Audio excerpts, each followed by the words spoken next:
once again reiterated that Kenya is facing a constitutional moment. During his speech, the president called for a constitutional consensus accommodating all communities. Let's take a look at what he had to say.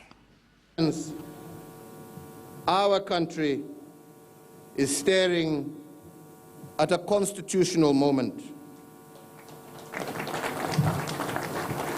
And the national question goes back to the advent of our multi-party system. For indeed, it was after the reintroduction of political pluralism in 1992 that negative politics began to dominate our national arena. The question at hand, and one requiring a constitutional consensus, is therefore, how do we as a people, as a nation, resolve the winner-take-all situation within a context of competitive politics as required by democratic practice? And how do we ensure we fulfill our democratic credentials without tearing apart the diversity of our nation? The question of us versus them must come to an end, fellow Kenyans.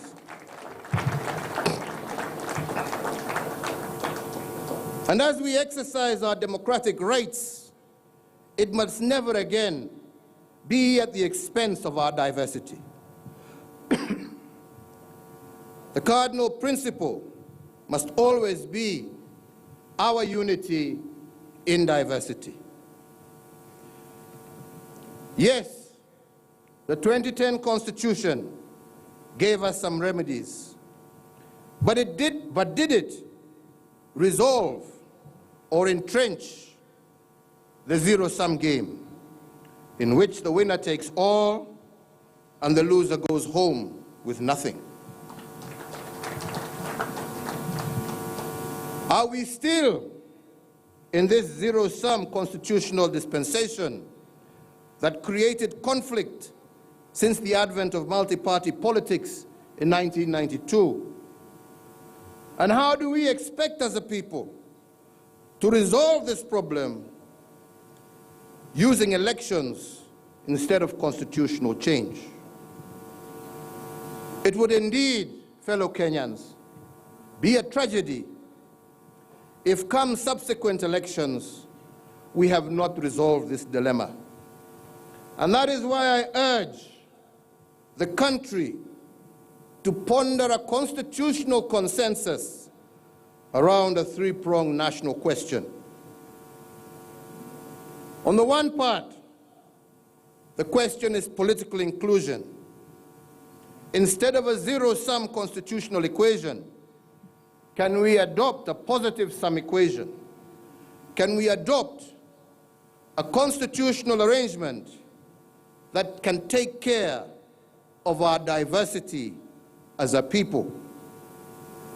And on this, fellow Kenyans, we should not give my suggestion the parochial interpretation of creating positions for individuals. I am only urging for a constitutional consensus that accommodates all communities in an election. A consensus that makes it possible for any Kenyan to lead this country working hand in hand with his or her brothers and sisters from across the nation. The second part of the national question at hand is about equity in the distribution of opportunities and resources. Our political practice, unfortunately, has been such that resources and opportunity go to those occupying positions of authority. And that is why elections are so divisive and emotive. But it is possible for us to entrench the principles of equity in the distribution of resources and opportunities in the Constitution. This way, it is the Constitution, not individuals, who will guarantee that no one is excluded or left behind. The third part of the national question speaks to the contestations and violence every electoral cycle. 1 year before every election, the economy shuts down as it anticipates the turns and twists of the election. 1 year after the election, the economy is still on a go-slow as markets wrap themselves around the emerging political constellations.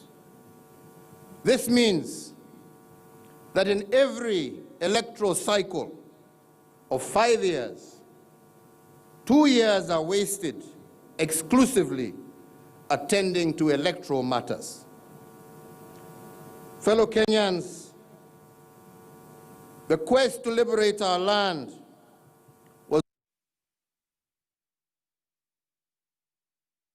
Meanwhile, the push for constitution